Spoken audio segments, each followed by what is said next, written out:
इस वीडियो में महात्मा गौतम बुद्ध की बेहतरीन प्रेरक और शिक्षाप्रद कहानियां हैं, जिनकी सीख और शिक्षा जिंदगी बदल देने वाला है।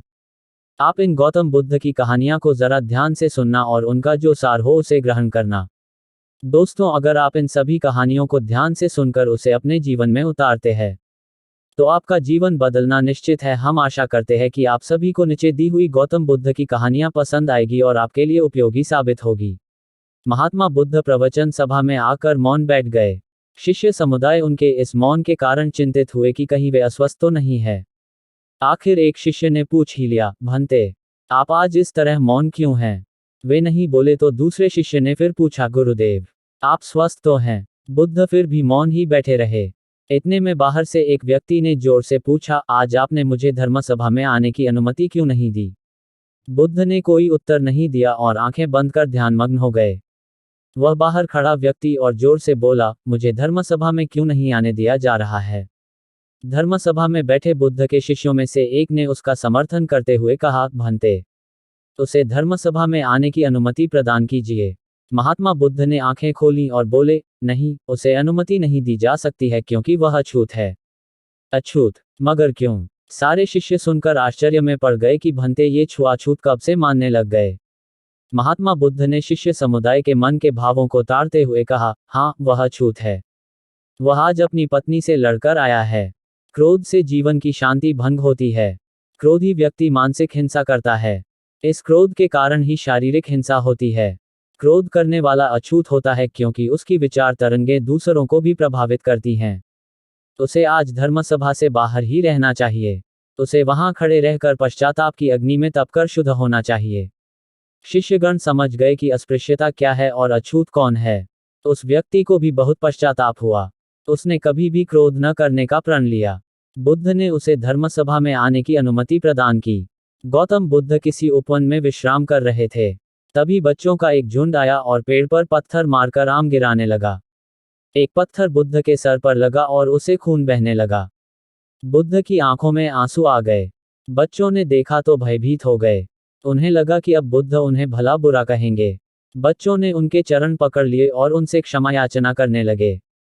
उनमें से एक बच्चे ने कहा, हमसे बड़ी भूल हो गई है। मेरी वजह से आपको पत्थर लगा और आपके आंसू आ गए। इस पर बुद्ध ने कहा, बच्चों, मैं इसलिए दुखी हूं कि तुमने आम के पेड़ पर पत्थर मारा तो पेड़ ने बदले में तुम्हें मीठे फल दिए, लेकिन मुझे मारने पर मैं तुम्हें सिर्फ भय दे सका। बुद्ध भगवान एक गांव में उपदेश दे रहे थे। उन्होंने कहा कि हर किसी को धरती माता की तरह सहनशील तथा क्षमाशील होना चाहिए। क्रोध ऐसी आग है जिसमें क्रोध करने वाला दूसरों को जलाएगा तथा खुद भी जल जाएगा। सभा में सभी शांति से बुद्ध की वाणी सुन रहे थे, लेकिन वहां स्वभाव से ही अतिक्रोधी एक ऐसा व्यक्ति भी बैठा हुआ था जिसे ये सारी बातें बेतुकी लग रही थी। वह कुछ देर ये सब सुनता रहा, फिर अचानक ही आग बबूला होकर बोलने लगा, तुम पाखंडी हो। बड़ी बड़ी बातें करना यही तुम्हारा काम है। तुम लोगों को भ्रमित कर रहे हो।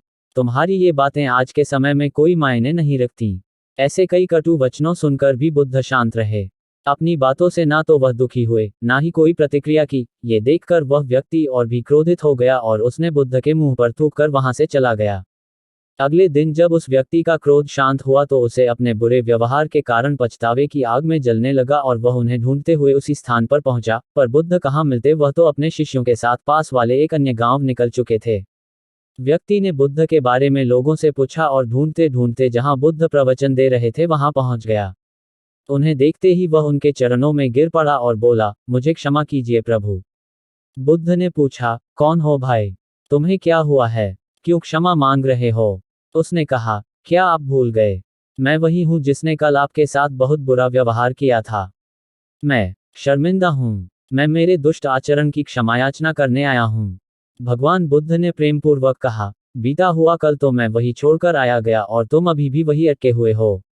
तुम्हें अपनी गलती का आभास हो गया, तुमने पश्चाताप कर लिया, तुम निर्मल हो चुके हो, अब तुम आज में प्रवेश करो। बुरी बातें तथा बुरी घटनाएं याद करते रहने से वर्तमान और भविष्य दोनों बिगड़ते जाते हैं। बीते हुए कल के कारण आज को मत बिगाड़ो। उस व्यक्ति का सारा बोझ उतर गया। उसने भगवान बुद्ध के चरणों में पड़कर क्रोध त्याग का तथा क्षमाशीलता का संकल्प लिया। बुद्ध ने उसके मस्तिष्क पर आशीष का हाथ रखा। उस दिन से उसमें परिवर्तन आ गया और उसके जीवन में सत्य, प्रेम व करुणा की धारा बहने लगी। मित्रों, बहुत बार हम भूत में की गई किसी गलती के बारे में सोचकर बार बार दुखी होते और खुद को कोसते हैं। हमें ऐसा कभी नहीं करना चाहिए। गलती का बोध हो जाने पर हमें उसे कभी ना दोहराने का संकल्प लेना चाहिए और एक नई ऊर्जा के साथ वर्तमान को सुदृढ़ बनाना चाहिए। एक बार भगवान बुद्ध अपने अनुयायियों के साथ किसी गांव में उपदेश देने जा रहे थे। उस गांव से पूर्वी मार्ग में उन लोगों को जगह जगह बहुत सारे गड्ढे खुदे हुए मिले। बुद्ध के एक शिष्य ने उन गड्ढों को देखकर जिज्ञासा प्रकट की, आखिर इस तरह गड्ढे का खुदे होने का तात्पर्य क्या है? बुद्ध बोले, पानी की तलाश में किसी व्यक्ति ने इतने गड्ढे खोदे हैं। यदि वह धैर्यपूर्वक एक ही स्थान पर गड्ढा खोदता तो उसे पानी अवश्य मिल जाता। पर वह थोड़ी देर गड्ढा खोदता और पानी न मिलने पर दूसरा गड्ढा खोदना शुरू कर देता। व्यक्ति को परिश्रम करने के साथ धैर्य भी रखना चाहिए। एक बार गौतम बुद्ध सिंसवा वन में पर्णशैया पर विराजमान थे कि हस्तकालबक नामक एक शिष्य ने वहां आकर उनसे पूछा, भंते, कल आप सुखपूर्वक सोए ही होंगे? हाँ कुमार, कल मैं सुख की नींद सोया। किंतु भगवन, कल रात तो हिमपात हो रहा था और ठंड भी कड़ाके की थी। आपके पत्तों का आसन तो एकदम पतला है, फिर भी आप कहते हैं कि आप सुख की नींद सोए। अच्छा कुमार, मेरे प्रश्न का उत्तर दो। मान लो किसी गृहस्थी के पुत्र का कक्ष वायुरहित और बंद हो, उसके पलंग पर 4 अंगुल की पोस्तीन बिछी हो, तकिया कालीन का हो तथा ऊपर वितान हो और सेवा के लिए 4 भार्याएं तत्पर हों, तब क्या वह गृहस्थी पुत्र सुख से सो सकेगा? हाँ भंते, इतनी सुख सुविधाएं होने पर भला वह सुख से क्यों न सोएगा? उसे सुख की नींद ही आएगी। किंतु कुमार, यदि उस गृहस्थी पुत्र को रोग से उत्पन्न होने वाला शारीरिक या मानसिक कष्ट हो, तो क्या वह सुख से सोएगा? नहीं भंते, वह सुख से नहीं सो सकेगा। और यदि उस गृहस्थी पुत्र को द्वेष या मोह से उत्पन्न शारीरिक या मानसिक कष्ट हो, तो क्या वह सुख से सोएगा? नहीं भंते, वह सुख से नहीं सो सकेगा। कुमार, तथागत की राग, द्वेष और मोह से उत्पन्न होने वाली जलन जड़ मूल से नष्ट हो गई है, इसी कारण सुख की नींद आई थी। वास्तव में नींद को अच्छे आस्तरण की आवश्यकता नहीं होती। तुमने ये तो सुना ही होगा कि सूली के ऊपर भी अच्छी नींद आ जाती है। सुखद नींद के लिए चित्त का शांत होना परम आवश्यक है, और यदि सुखद आस्तरण हो तब तो बात ही क्या। सुखद नींद के लिए वह निश्चय ही सहायक होगा।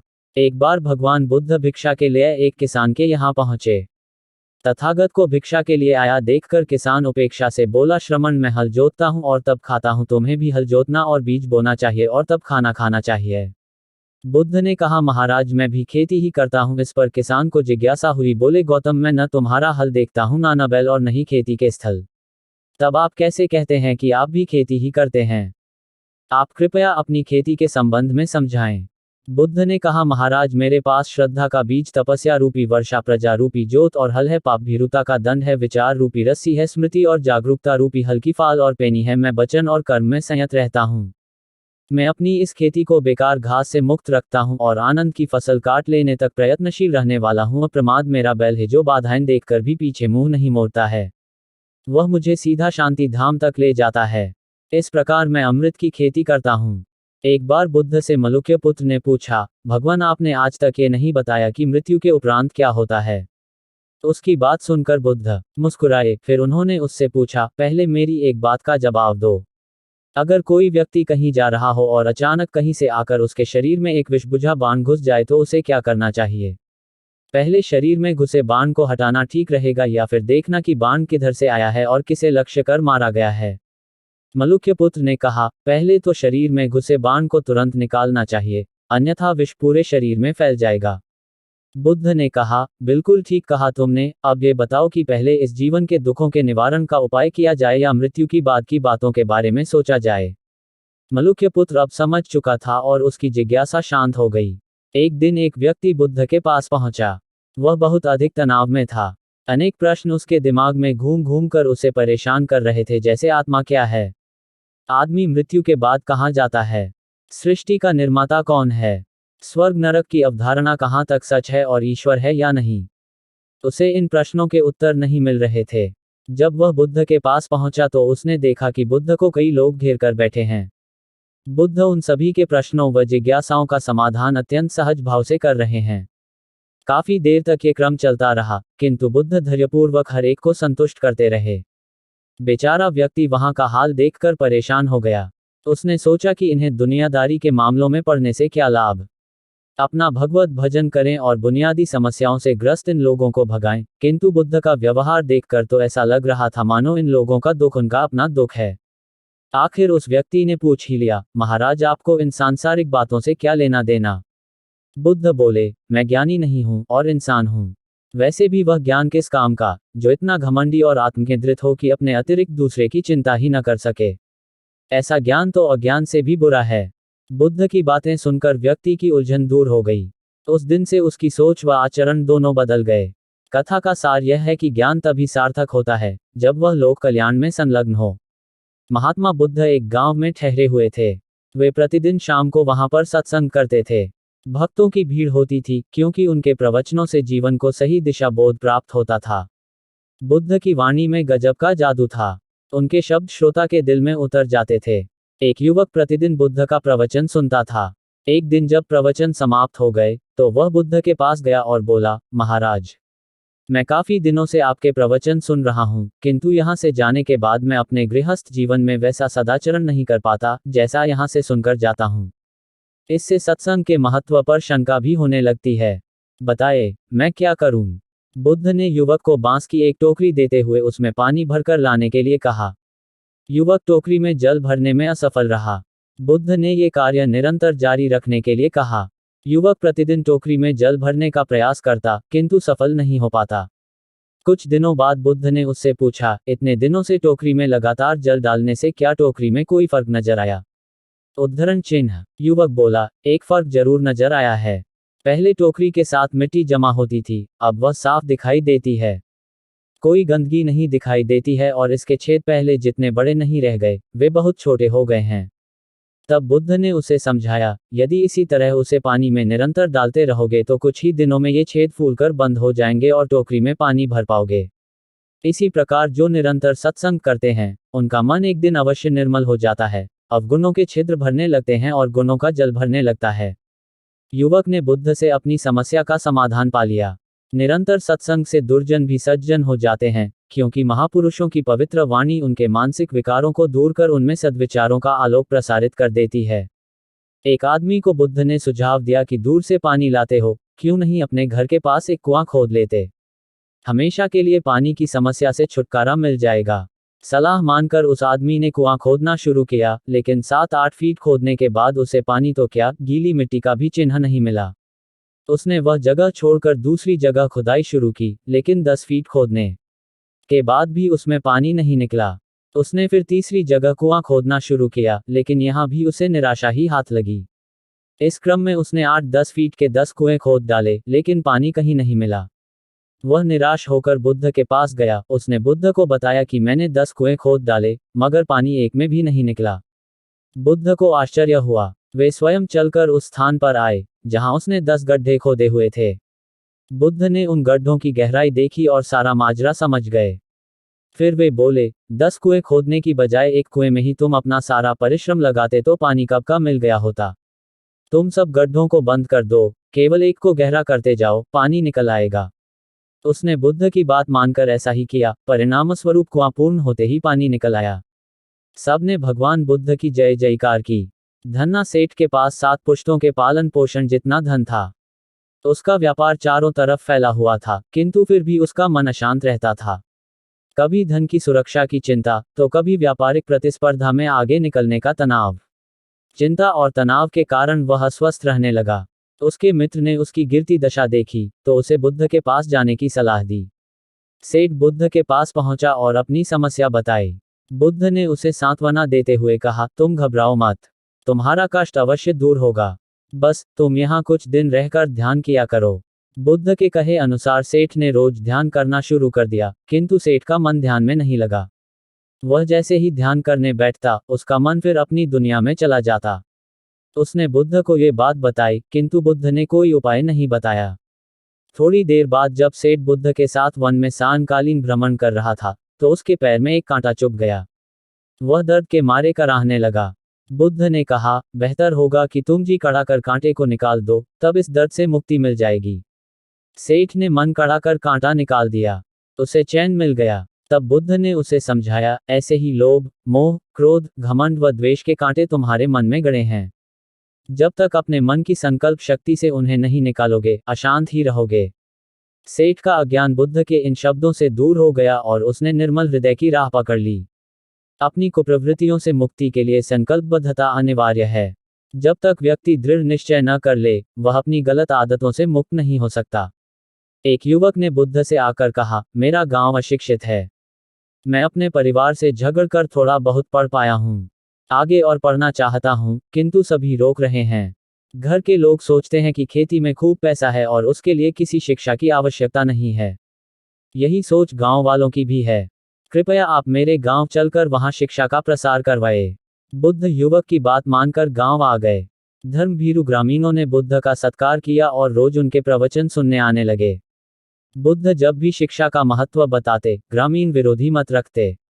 एक दिन एक महिला अपने 5 साल के बच्चे के लिए पूछने लगी कि उसे किस उम्र से शिक्षा दिलवाएं। तब बुद्ध ने समझाया कि तुम्हें तो 5 वर्ष पूर्व उसकी शिक्षा शुरू कर देनी थी। उसे क्या खाना है, क्या नहीं, कैसे वह क्या बोलना है आदि बातें शुरू से सिखाओगी, तभी तो वह अपना उचित ख्याल रख सकेगा। बुद्ध की यह बात महिला सहित सभी ग्रामीणों को समझ में आ गई। उन्होंने अपने बच्चों को विद्यालय भेजना शुरू किया। ये समय वर्षा का था। युवक ने लोगों को जल संग्रहण की तकनीक बताई। अधिकांश ने उपहास किया, किंतु युवक अपना काम करता रहा। बुद्ध का सहयोग प्राप्त था, इसलिए किसी ने उसका खुलकर विरोध नहीं किया। जब गर्मी में भीषण जल संकट के कारण फसलें सूखने लगी, तो युवक ने कुएं खुदवाए, जिनमें जल संग्रहण की तकनीक के कारण खूब पानी निकला। ग्रामीण अब शिक्षा का महत्व समझ चुके थे। धीरे धीरे संपूर्ण गांव शिक्षित हो गया। ज्ञान हर उम्र में अर्जित किया जा सकता है। यही ज्ञान हमें जीवन में आने वाली समस्याओं के समाधान की राह सुझाता है। एक दिन बुद्ध अपने शिष्यों के साथ एक गांव में गए। बुद्ध की यात्रा सुनकर कई ग्रामीण उनका आशीर्वाद लेने के लिए निकले। अपने बच्चों के साथ व्यापार करने वाला एक व्यापारी बुद्ध से क्रोधित था। उसने सोचा कि बुद्ध अपने बच्चों और गांव के अन्य लोगों को बिना कुछ किए केवल ध्यान करने के लिए प्रेरित करके कुछ गलत कर रहे हैं। और उसे लगा कि केवल बुद्ध को देखने में समय बर्बाद करना, जिनकी आंखें हमेशा बंद रहती थीं, पूरी तरह से समय की बर्बादी थी। इसके बजाय उसके बच्चों को उसके व्यवसाय को अधिक पैसा कमाने में मदद करनी चाहिए। उन्होंने कहा, आज मैं उसे सबक सिखाऊंगा। वह क्रोधित होकर बुद्ध की ओर गया। जैसे ही वह बुद्ध के पास पहुंचा, उसे कुछ अंतर महसूस हुआ। लेकिन उनके अंदर का गुस्सा शांत नहीं हुआ। वह अवाक था और अपनी भावनाओं को शब्दों में व्यक्त नहीं कर पा रहा था। उसने बुद्ध के चेहरे पर तमाचा मारा। बुद्ध बदले में उसे देखकर मुस्कुराए। ये देखकर उसके शिष्य और गांव वाले व्यापारी पर बहुत क्रोधित हुए। लेकिन बुद्ध की उपस्थिति में उन्होंने अपनी भावनाओं पर नियंत्रण रखा और चुप रहे। व्यवसायी ने देखा कि उसकी इस हरकत पर उसके आसपास के लोगों की ओर से कोई प्रतिक्रिया नहीं हुई। फिर उसने सोचा, अगर मैं यहाँ रुका रहा, तो मैं फिर से विस्फोट कर दूंगा। अतः वह उस स्थान से चला गया। वह अपने घर लौट आया। मुस्कुराते हुए बुद्ध की छवि उसके दिमाग पर छा गई। अपने जीवन में वह पहली बार किसी ऐसे व्यक्ति से मिले जिसने एक अपमानजनक कार्य के लिए अपनी भावनाओं को नियंत्रित किया। वह सो गया, लेकिन रात भर सो नहीं सका। वह कांप रहा था। बिजनेसमैन को लगा कि उसके साथ कुछ हो रहा है और पूरी दुनिया उलट-पुलट हो गई। अगले दिन वह बुद्ध के पास गया और उनके चरणों में गिर पड़ा, कृपया मुझे मेरे कृत्य के लिए क्षमा करें। बुद्ध ने उत्तर दिया, मैं तुम्हें क्षमा नहीं कर सकता। बुद्ध का उत्तर सुनकर उनके शिष्य और ग्रामीण आश्चर्यचकित रह गए। बुद्ध अपने पूरे जीवन में दयालु रहे हैं और उन्होंने अपने आश्रम में हर किसी को उनके अतीत की परवाह किए बिना स्वीकार किया है। और अब वह कह रहा है कि वह व्यवसायी के व्यवहार को माफ नहीं कर सकता। सबके आश्चर्य को भांपते हुए उन्होंने समझाया, जब आपने कुछ किया ही नहीं तो मैं आपको माफ क्यों करूं? व्यापारी ने उत्तर दिया, मैंने ही कल तुम्हारे चेहरे पर तमाचा मारा था। बुद्ध ने कहा, वह व्यक्ति अब यहाँ नहीं है। जिस आदमी को तुम थप्पड़ मारते हो, अगर कभी वह आदमी मुझे मिल जाए तो मैं उससे कहूंगा कि माफ कर दो। अब इस समय यहाँ मौजूद व्यक्ति के लिए आप गौरवशाली हैं और आपने कुछ भी गलत नहीं किया है। जीवन में सच्ची क्षमा केवल ये कहना नहीं है, मैंने तुम्हें माफ कर दिया। जब हम किसी व्यक्ति को माफ कर देते हैं तो उस व्यक्ति को कभी पता नहीं चलना चाहिए। उन्हें कभी भी अपनी गलती के लिए दोषी महसूस नहीं करना चाहिए। इसके बजाय अगर हम उन्हें माफ कर दें और उन्हें उनकी गलती याद दिलाते रहें तो इससे वे दोषी हो जाएंगे। तो फिर यह सच्ची क्षमा नहीं है, यह एक सजा है। बुद्ध और उनके शिष्य कभी भी एक स्थान पर अधिक समय तक नहीं टिकते। क्योंकि यह ग्रामीणों के लिए बोझ होगा, क्योंकि वे अपने भोजन के लिए ग्रामीणों पर निर्भर हैं। एक दिन बुद्ध एक ऐसे गांव में गए जहां वे पहले कभी नहीं गए थे। उसने अपने भिक्षा पात्र से गांव के एक घर का दरवाजा खटखटाया। कुछ देर बाद एक महिला बाहर निकली। वह एक साधु को हाथ में भिक्षा पात्र लिए देखकर क्रोधित हो गई। महिला ने बुद्ध को गाली देना शुरू कर दिया, आप काम करने के लिए काफी फिट दिख रहे हैं, इसके बजाय आप बिना काम किए खाना चाहते हैं। और वह उसे गालियां देती रही। लेकिन बुद्ध बिना किसी प्रतिक्रिया के सुनते रहे और उसके खत्म होने का इंतजार करते रहे। वह अपनी सांस लेने के लिए रुकी। फिर उसने पूछा, तुम पत्थर बनकर क्यों खड़े हो? आप कुछ कह सकते हैं? बुद्ध ने कहा, माँ, यदि कोई प्रस्ताव आया है और वह स्वीकार नहीं किया गया है, तो वह किसका है? लेडी ने उत्तर दिया, मैं तुम्हें कुछ नहीं देती, बस मेरी जगह से निकल जाओ। बुद्ध ने धीरे से उत्तर दिया, माँ, जब से मैं तुमसे मिला हूं, तब से तुम मुझे वह सब कुछ दे रही हो जो तुम्हारे पास है। महिला को एहसास हुआ कि बुद्ध गालियों का जिक्र कर रहे थे। उसने पूछा, तो आपका प्रश्न यह है कि यदि प्रस्ताव स्वीकार नहीं किया जाता है, तो ये किसका है? बुद्ध जवाब में मुस्कुराए। महिला को अपनी गलती का एहसास हुआ और वह क्षमा के लिए बुद्ध के सामने झुक गई। बुद्ध ने कहा, जैसे दर्पण किसी वस्तु को प्रतिबिंबित करता है और ठहराव की तरह झील आकाश को प्रतिबिंबित करती है, इस बात का ध्यान रखें कि आप जो बोलते हैं और जिस तरह से कार्य करते हैं वह हमेशा अच्छा हो। आप जो भी अच्छा काम करते हैं, उसका प्रतिफल आपको हमेशा अच्छाई के रूप में मिलेगा, और आप जो भी नुकसान करते हैं, उसका प्रतिफल आपको हमेशा वैसा ही मिलेगा। उसने बुद्ध को धन्यवाद दिया और उनके लिए कुछ भोजन खरीदा। बुद्ध ने उसे धन्यवाद दिया और अपनी यात्रा जारी रखी। कभी भी किसी को अपने क्रोध और शब्दों के माध्यम से आप पर नियंत्रण या सशक्त होने न दें। इसके बजाय दर्पण बने और उन पर चिंतन करें। सावधान रहें और अपनी भावनाओं पर नियंत्रण रखें। खुद पर नियंत्रण रखने से आप कभी भी किसी के प्रभाव में नहीं आएंगे, और एकमात्र व्यक्ति जो उनके अंदर की नकारात्मकता से प्रभावित हो रहा है। और याद रखें, आप दूसरों को जो देंगे, बदले में आपको भी वही मिलेगा। प्राचीन समय की बात है, भगवान बुद्ध धर्म प्रचार करने के लिए अलग अलग नगर में घूमते थे और वहां के लोगों को धर्म के बारे में शिक्षा देते थे।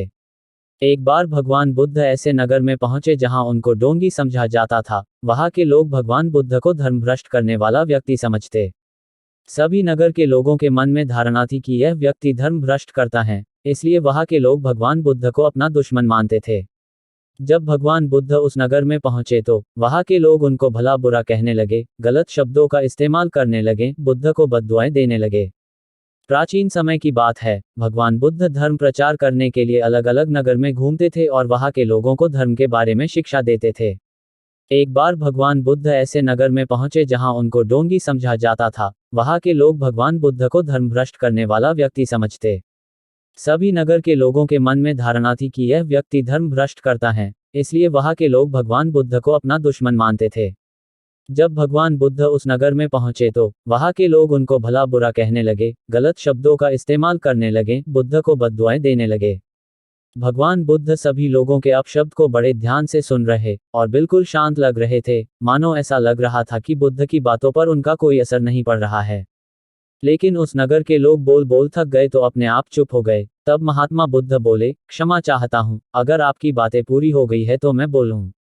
ये सब देखकर वहां के लोग आश्चर्यचकित रह गए। एक आदमी बोला, महाराज, हम आपका गुणगान या तारीफ नहीं कर रहे हैं, हम आपको भला बुरा कह रहे, गालियां दे रहे हैं, और आप इतने शांत और प्रसन्न दिख रहे हैं।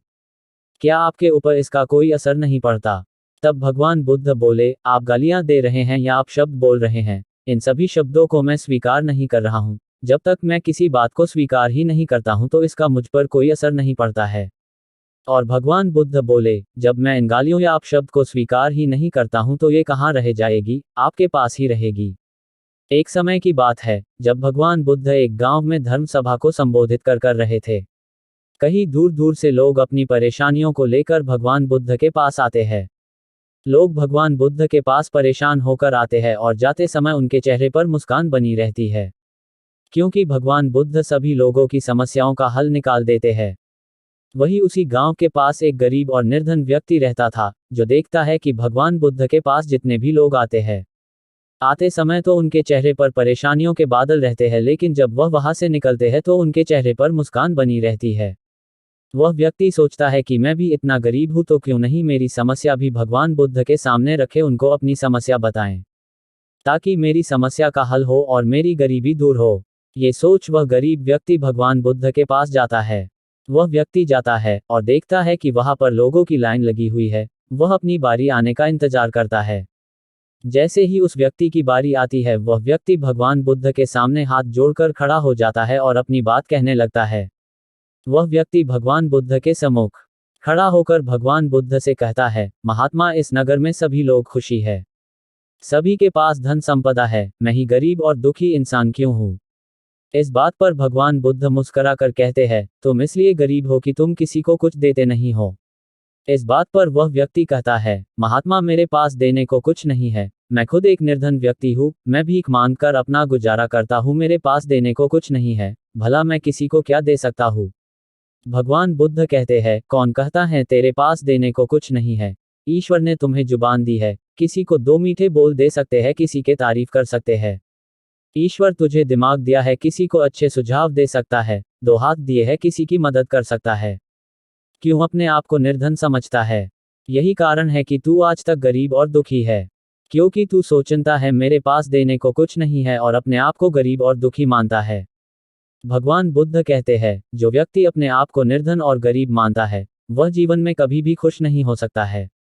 दोस्तों, भगवान बुद्ध कहते हैं, कभी भी अपने आप को निर्धन और गरीब ना समझे, गरीबी और दुख अपने आप दूर हो जाएंगे। ये बात सुनकर वह व्यक्ति बहुत प्रसन्न होता और उसी समय से अपने आप को सपन मानता है। एक बार गौतम बुद्ध एक शहर में प्रवास कर रहे थे। उनके साथ कुछ शिष्य भी थे। एक दिन उनके शिष्य शहर में घूमने के लिए निकले। वे शहर में घूम ही रहे थे कि तभी शहर के कुछ लोगों ने उन्हें अपशब्द कहे। उनके बुरे शब्दों को सुनकर शिष्यों को बहुत बुरा लगा और वे वापस लौट गए।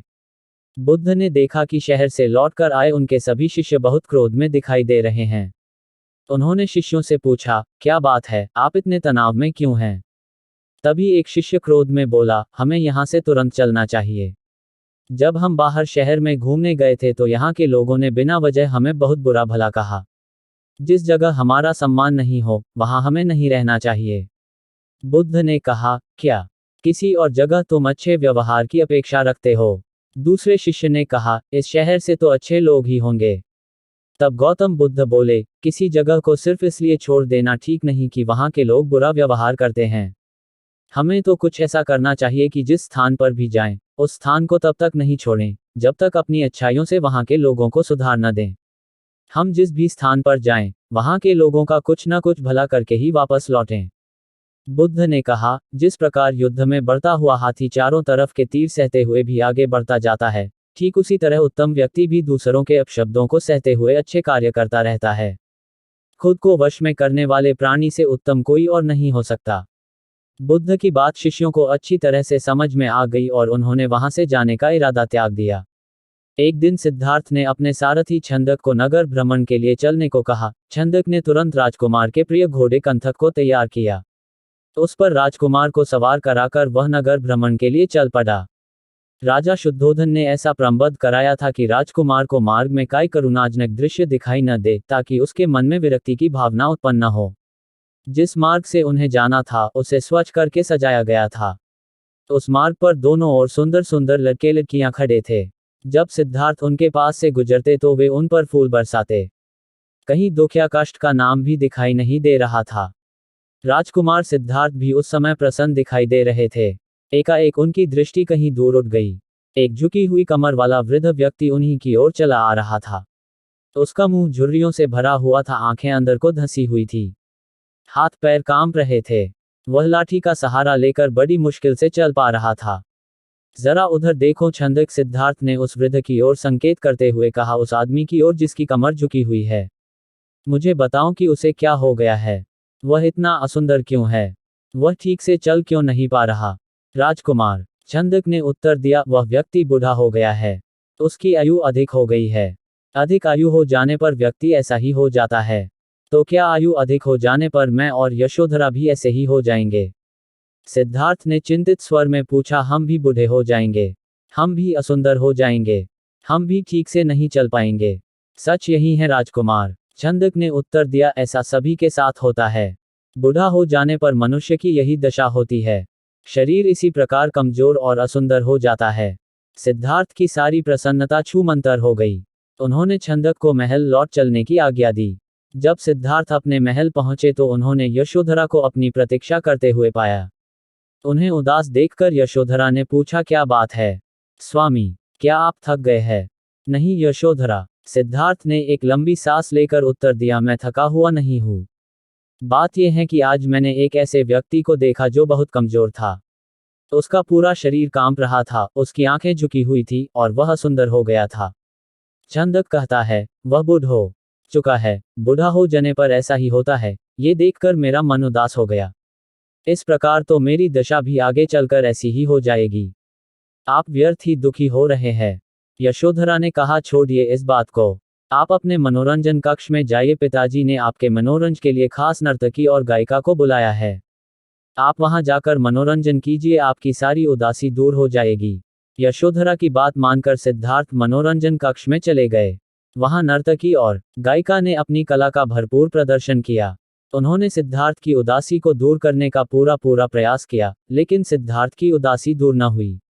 उनकी आंखों के सामने रह रहकर वही वृद्ध व्यक्ति घूम रहा था जिसे उसने मार्ग में देखा था। वह बार बार यह सोच रहा था कि क्या बूढ़ा होने से बचने का कोई उपाय नहीं है। कुछ दिनों बाद अचानक सिद्धार्थ ने पुनः भ्रमण की इच्छा व्यक्त की। इस बार छंदक एक रथ सजाकर ले आया। रथ पर सवार होकर सिद्धार्थ पुनः नगर की ओर भ्रमण की ओर चल पड़े। इस बार छंदक पूरा प्रयास कर रहा था कि राजकुमार को कोई करुणाजनक दृश्य दिखाई न दे, लेकिन जो होना होता है वह होकर ही रहता है।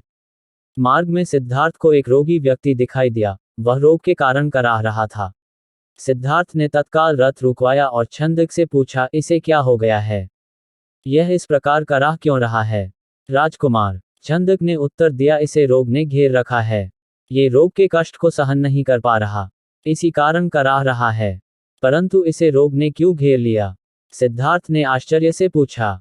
छंदक ने उत्तर दिया, रोग तो बड़े बड़े स्वस्थ व्यक्तियों को भी घेर लेता है, उन्हें भी रुला देता है। इसमें आश्चर्य की कोई बात नहीं है। अपने जीवन काल में कोई न कोई रोग लगभग प्रत्येक व्यक्ति को हो जाता है। ओह सिद्धार्थ, बदबदाए तो रोग भी मनुष्य को कष्ट पहुंचाते हैं। इनसे भी मनुष्य नहीं बच सकता, मैं भी नहीं बच सकूंगा। जब मुझे भी कोई रोग हो जाएगा तो मैं इसी तरह दर्द से कराहूंगा। छंदक ने रथ को आगे बढ़ाया। थोड़ा आगे चलने पर सिद्धार्थ को एक शव यात्रा जाती हुई दिखाई दी। उन्होंने पुनः छंदक से प्रश्न किया, ये कैसा दृश्य है? 4 व्यक्ति अपने कंधों पर किसे लेकर जा रहे हैं? इनके पीछे कुछ लोग रोते हुए क्यों जा रहे हैं? राजकुमार, छंदक ने उत्तर दिया, ये व्यक्ति मर गया है, ये चारों इसके संबंधी है। ये इसके शव को उठाकर शमशान में ले जा रहे हैं। जो पीछे पीछे रोते हुए जा रहे हैं वे इसके कुटुंब के लोग हैं। शमशान में इस मृतक शरीर को जला दिया जाएगा। ये व्यक्ति मर क्यों गया? सिद्धार्थ ने अगला प्रश्न किया। छंदक ने कहा, मृत्यु इस संसार का एक अटल सत्य है। मृत्यु ने आज तक किसी को नहीं छोड़ा। कोई भी व्यक्ति किसी भी समय मर सकता है।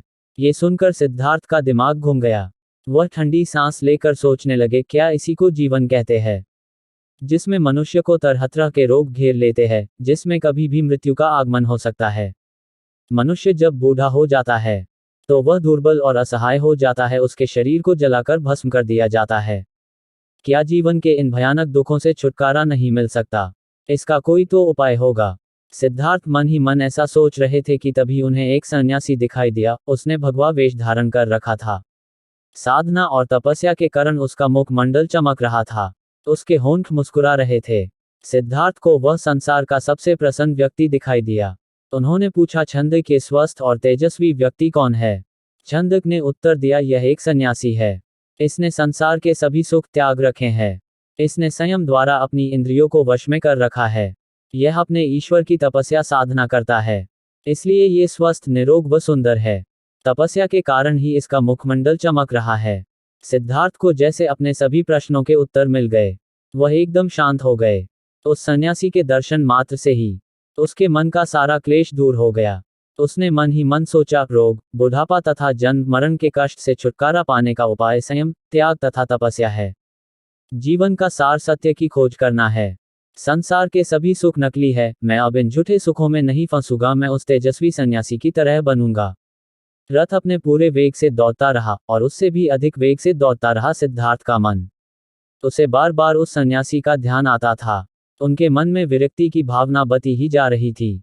जब सिद्धार्थ राजमहल में लौटे तो उन्हें एक शुभ समाचार मिला, यशोधरा ने स्वस्थ व सुंदर पुत्र को जन्म दिया था। दास दासियों ने सिद्धार्थ को घेर लिया और उन्हें बधाइयां देने लगी। उन्हें यह आशा थी कि सिद्धार्थ से उन्हें पुरस्कार मिलेगा, लेकिन सिद्धार्थ पर इस शुभ सूचना का कोई प्रभाव दिखाई न दिया। चारों ओर हर्ष का सागर लहरा रहा था। पूरे राजमहल में बधाइयों के स्वर गूंज रहे थे।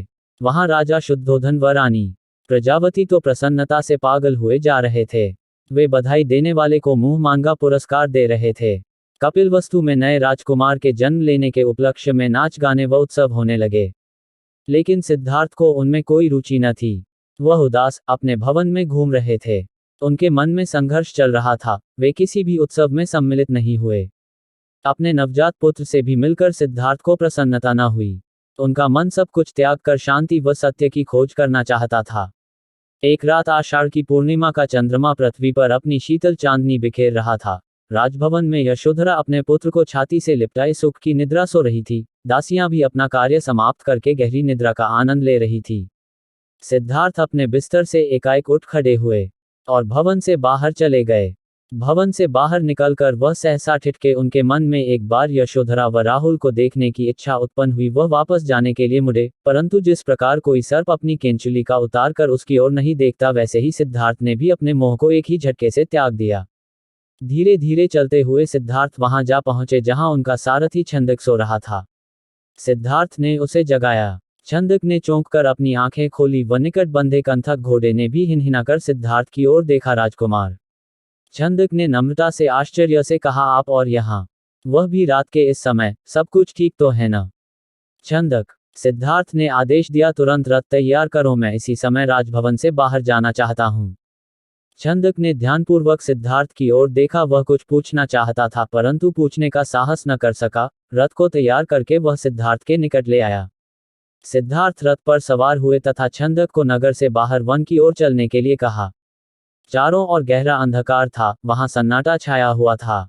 जंगली जीव जंतुओं की आवाजें कभी कभी सन्नाटे को भंग कर देती। वातावरण बहुत डरावना हो जाता। घने जंगल के निकट सधियोथ ने छंदक को रथ रोकने का आदेश दिया। रथ रुकते ही सिद्धार्थ नीचे उतर आए। सामने ही यमुना नदी अपने पूरे वेग से बह रही थी। उस समय वे अनुप्रिय नामक स्थान के निकट खड़े थे। सिद्धार्थ ने अपनी राजसी वेशभूषा उतार दी। साथ ही उन्होंने एक एक करके अपने आभूषण भी उतार दिए। अपने वस्त्र व आभूषण उन्होंने छंदक को दे दिए तथा लौट जाने का आदेश दिया। छंदक सिद्धार्थ के पैरों में गिरकर फुट फूट कर रोने लगा। वह हाथ जोड़कर कहने लगा, यह आप क्या कर रहे हैं राजकुमार? जब आपके माताजी व पिताजी को आपके सन्यासी बन जाने की बात का पता चलेगा तो उन पर दुखों का पहाड़ टूट पड़ेगा। रानी यशोधरा पर क्या बीतेगी? आप अपना निर्णय बदल लीजिए। मेरे साथ राजमहल लौट चलिए। नहीं छंदक, सिद्धार्थ ने सुंदर व सुगंधित बालों को काटकर कहा, मैं अब नहीं लौटूंगा। मैंने सोच विचार करके ही यह निर्णय लिया है। मैं सत्य व ज्ञान का मार्ग खोजना चाहता हूँ, जिससे मानव शांति पा सके। तुम आंसू पोंछ लो और राजभवन लौट जाओ। छंदक को सिद्धार्थ की आज्ञा का पालन करना पड़ा। उसने सिद्धार्थ का चरण स्पर्श किए, उनके कीमती वस्त्रों व आभूषणों को रथ में रखा और कपिलवस्तु की ओर चल पड़ा। जिस समय छंदक राजभवन में लौटा, सुबह का प्रकाश चारों ओर फैल चुका था। राजा शुद्धोधन बाग में भ्रमण कर रहे थे। जब उन्होंने सिद्धार्थ का खाली रथ देखा तो उनके माथे पर बल पड़ गए। उन्होंने क्रोध से छंद की ओर देखा और पूछा, तुम बिना बताए सिद्धार्थ का कहाँ ले गए थे? वह इस समय कहाँ है? छंदक ने रोते हुए वह पूरी बात बता दी। फिर रथ से सिद्धार्थ के कीमती वस्त्र व आभूषण लाकर उन्हें सौंप दिए। शुद्धोधन उन वस्त्र आभूषणों को छाती से लिपटाकर फूट फूट कर रोने लगे। उन्होंने कहा, विद्वान पंडितों व ज्योतिषियों की भविष्यवाणी आज सच हो गई। मेरा बेटा संसार के सभी सुखों को ठुकराकर सन्यासी बनने चला गया। रानी प्रजावती को जब इस बात की सूचना मिली तो वह पछाड़ खाकर गिर पड़ी। जब यशोधरा तो पता चला तो वह भी इस बात को सहन न कर सकी। वह विलाप करने लगी, है स्वामी, तुम बिना कहे ही घर छोड़कर चले गए। मुझसे कम से कम एक बार मिल तो लेते। क्या मैं इस योग्य भी गए? मुझसे कम से कम एक बार मिल तो लेते। क्या मैं इस योग्य भी नहीं थी? क्या तुम्हें अपने छोटे से पुत्र का भी धन नहीं आया? कम से कम उससे तो मिलकर जाते। इसके बाद यशोधरा ने भी राजसी वेशभूषा उतार फेंकी। केवल सुहाग चिन्हों को छोड़कर उसने सभी आभूषणों का त्याग कर दिया। वह साधारण भोजन करती तथा पृथ्वी पर सोती। उसकी ये दशा देखकर प्रजावती बहुत दुखी होती। वह यशोधरा को छाती से लगाकर रो पड़ती और अपने स्वास्थ्य का ध्यान रखने के लिए कहती, ये तेरे खेलने खाने की आयु है बहू, वे यशोधरा से कहती, परंतु तूने तो सिद्धार्थ की तरह ही संसार के सभी सुख छोड़ दिए। क्या ये ठीक है? इस तरह रहने से क्या तुम बीमार नहीं पड़ जाओगी? तब राहुल की देखभाल कौन करेगा? माताजी यशोधरा उत्तर देती, मेरे पति अब सन्यासी बन चुके हैं। वे पृथ्वी पर शयन करेंगे तथा जंगली फूल फलों का भोजन करेंगे। ऐसे मैं भला राजभवन में सुख के साथ कैसे रह सकती हूँ? आप कृपया दुखी न हो, राहुल में ही इसके पिताजी की छवि को देखें। इससे आपको शांति मिलेगी। प्रजावती राहुल को छाती से लिपटा कर रो पड़ी। सिद्धार्थ के चले जाने के बाद कपिलवस्तु का हर व्यक्ति उदास हो गया। राजमहल में तो दुख का साम्राज्य ही स्थापित हो गया। ऐसे में केवल नन्हे राहुल की लिकारियां ही राजमहल में गूंजती तथा सबका मन बहलाती। गौतम बुद्ध की मृत्यु जहर देने से हुई। उनके खाने में जहर था और इसे खाने के बाद उन्हें इस बात का एहसास हुआ और उन्हें पता चला कि वह इसे नहीं ले सकते। मेजबान ने पहले बुद्ध को खाना खिलाया और उन्होंने उन सभी भिक्षुओं के लिए भोजन तैयार किया जो उनके साथ थे। तो उन्होंने कहा, आपने मुझे अद्भुत भोजन दिया है, मैंने उसे खाया है, लेकिन मुझे नहीं लगता कि मेरे शिष्य इस भोजन को पचा पाएंगे। मैंने जो खाया है उसके आतिथ्य से आप संतुष्ट होंगे, इसे मेरे लोगों को मत खिलाएं। तो वह नीचे चला गया। वह अभी मरा नहीं था बल्कि बीमार पड़ा हुआ था। शिष्य एकत्र हुए, इसलिए उन्हें उनसे बात करनी पड़ी और उन्हें इस बारे में कुछ मार्गदर्शन देना पड़ा कि इसे कैसे आगे बढ़ाया जाए, क्योंकि उनका अप्रत्याशित अंत हो गया था। वह कुछ वर्ष और जीवित रहता। वह उठ बैठ नहीं पा रहा था। वह लेटकर बोल नहीं सकता था, इसलिए उसने सिर्फ अपना सिर टिकाया और बोला, जैसा कहा गया। बौद्धों के लिए वह मुद्रा अत्यंत पवित्र हो गई। लेटे हुए बुद्ध की कई छवियां हैं, क्योंकि आखिरी संदेश, मूल दिशा जो उन्होंने दी थी कि यह आंदोलन कैसे चलना चाहिए, वह उस समय था। कई बौद्ध ऐसे ही लेटने लगे। यह एक संस्कृति है। आप मुद्रा की नकल कर सकते हैं, लेकिन आप बुद्ध नहीं बन सकते। मानव की श्रेष्ठता उसके कर्मों के कारण ही बन पाई है। मानव की गति व प्रगति उसके कर्म ही निर्धारित करते हैं। इच्छा शक्ति तथा उत्साह से करें तो वह पूजा 11,181 है तथा इससे सकारात्मक नतीजे प्राप्त होती है। कार्य बेहद सरल और बिना उत्साह व मन के साथ करें तो वह कर्म न होकर हमारे लिए बोझ बन जाता है। इसकी पवित्रता व गुणवत्ता भी समाप्त हो जाती है। हमें अपने नित्य कर्मों को पूजा के भाव से पूर्ण पवित्रता के साथ करना चाहिए, क्योंकि कर्म ही मानव का वह हथियार है जिसके दम पर वह अन्य प्राणियों से अलग है। हमें अपने जीवन में कर्मों का संतुलन रखना चाहिए। संपूर्ण जीवन के कर्मों में अच्छे कर्म का अधिक वजन मानव को महामानव में श्रेणी में ला देता है। मानव स्वभाव से हमेशा व्यस्त रहता है, तो उसकी कर्मेंद्र हमेशा सक्रिय रहते। जब हम सोचते हैं वह भी कर्म की पूर्व तैयारी होती है। इसलिए पूर्ण श्रद्धा के साथ अपने कर्म में लगे रहिए। कर्म करते रहना मानव का पहला धर्म है। अगर हम समझें कि काम का असली अर्थ पूजा है, तो काम ही असली पूजा है, क्योंकि बिना काम के हमारा जीवन बेकार है। यदि हम जीवन भर इसका अच्छी तरह से पालन करते हैं तो यह सफलता, प्रगति और खुशी की कुंजी के रूप में कार्य करता है। अगर लोग सही अर्थों में इसका अर्थ समझेंगे तो यह निश्चित रूप से विश्व व्यवस्था के परिदृश्य को सकारात्मक रूप से बदल देगा और लोगों को जीवन में कठिन चुनौतियों का दृढ़ता से सामना करने में मदद करेगा। हालांकि हम इस ग्रह पर एक साथ रहने वाले लोगों के प्रकार को नजरअंदाज नहीं। कामदार ईमानदारी से कम आता है बेकार। लोग दूसरों पर परजीवी आदि पर निर्भर रहते हैं। अगर हम इसे बिना किसी काम उद्देश्य के खर्च करते हैं तो हमारे जीवन और शरीर में जंग लग जाती है। कठिन परिश्रम ही जीवन में महानता प्राप्त करने का मार्ग है। आप एक आदर्श प्रतिबंध आपके द्वारा चुने गए विकल्पों में से यदि आप बेहतर परिणाम चाहते हैं, बेहतर विकल्प चुनें। हम जीवन में अक्सर खुद को परिस्थितियों में पाते हैं जहां हम चारों ओर देखते हैं और कहते हैं, हे भगवान, यह कोई संयोग नहीं हो सकता। बुद्ध अपने शिष्यों के साथ बैठे थे। उनमें से एक ने उनसे पूछा, कर्म क्या है? बुद्ध ने कहा, मैं तुम्हें एक कहानी सुनाता हूँ। एक राजा अपने हाथी पर सवार होकर अपने राज्य का भ्रमण कर रहा था। अचानक वह बाजार में एक दुकान के सामने रुका और अपने मंत्री से बोला, मुझे नहीं पता क्यों, लेकिन मैं इस दुकान के मालिक को फांसी देना चाहता हूँ। मंत्री जी चौंक गए, लेकिन इससे पहले कि वह राजा से इसका कारण पूछ पाता, राजा आगे बढ़ चुका था। अगले दिन मंत्री स्थानीय लोगों में से एक बनकर उस दुकान पर दुकानदार से उसने यूं ही उससे पूछा कि उसका व्यवसाय कैसा चल रहा है। दुकानदार, जो चंदन का व्यापारी था, ने दुखी होकर बताया कि उसके पास मुश्किल से ही कोई ग्राहक था। लोग उसकी दुकान पर आते, चंदन की खुशबू लेते और फिर चले जाते। वे चंदन की गुणवत्ता की प्रशंसा भी करते थे, लेकिन शायद ही कभी कुछ खरीदते थे। तो उसकी एकमात्र आशा ये थी कि राजा शीघ्र ही मर जाएगा। अंतिम संस्कार करने के लिए चंदन की लकड़ी की भारी मांग होगी। क्योंकि वह चंदन का एकमात्र व्यापारी था, उसे यकीन था कि राजा की मृत्यु का मतलब अप्रत्याशित लाभ होगा। मंत्री को अब समझ आया कि राजा इस दुकान के सामने क्यों रुका था और उसने दुकानदार को मारने की इच्छा क्यों व्यक्त की थी। शायद दुकानदार के नकारात्मक विचार स्पंदन ने राजा को सूक्ष्म रूप से प्रभावित किया था, जिसके बदले में उसने भी उसी प्रकार के नकारात्मक विचार को अपने भीतर उत्पन्न होते हुए महसूस किया था। मंत्री एक रईस ने कुछ देर तक इस मामले पर विचार किया, ये बताए बिना कि वह कौन था या एक दिन पहले क्या हुआ था। उसने कुछ चंदन की लकड़ी खरीदने की इच्छा व्यक्त की। दुकानदार खुश हुआ। उसने चंदन लपेटकर मंत्री को सौंप दिया। जब मंत्री महल लौटा तो वह सीधे दरबार में गया जहां राजा बैठा था और उसने बताया कि चंदन व्यापारी के पास उसके लिए एक उपहार है। राजा को आश्चर्य हुआ। जब उसने पैकेज खोला तो चंदन के बढ़िया सुनहरे रंग और उसकी मनमोहक खुशबू से वह सुखद आश्चर्यचकित रह गया। प्रसन्न होकर उसने चंदन व्यापारी के पास कुछ सोने के सिक्के भेजे। राजा को भी मन में दुख हुआ कि उसके मन में दुकानदार को मारने का अशोभनीय विचार आया था। जब दुकानदार को राजा से सोने के सिक्के मिले तो वह आश्चर्यचकित रह गया। वह उस राजा के गुणों का प्रचार करने लगा जिसने सोने के सिक्कों के माध्यम से उसे गरीबी के कगार से बचाया था। कुछ समय बाद उसे राजा के प्रति अपने मन में आए बुरे विचारों की याद आई और अपने व्यक्तिगत लक्ष्य के लिए ऐसे नकारात्मक विचार मन में खाने के लिए उसे पश्चाताप हुआ। यदि हमारे मन में किसी दूसरे व्यक्ति के लिए अच्छा और दयालु विचार है तो वह सकारात्मक विचार अनुकूल तरीके से हमारे पास वापस आएगा, लेकिन अगर हम बुरे विचारों को पालते हैं तो वे विचार प्रतिशोध के रूप में हमारे पास वापस आएंगे। कर्म क्या है? बुद्ध ने पूछा। कई लोगों ने उत्तर दिया, हमारे शब्द, हमारे कर्म, हमारी भावनाएं, हमारे कार्य।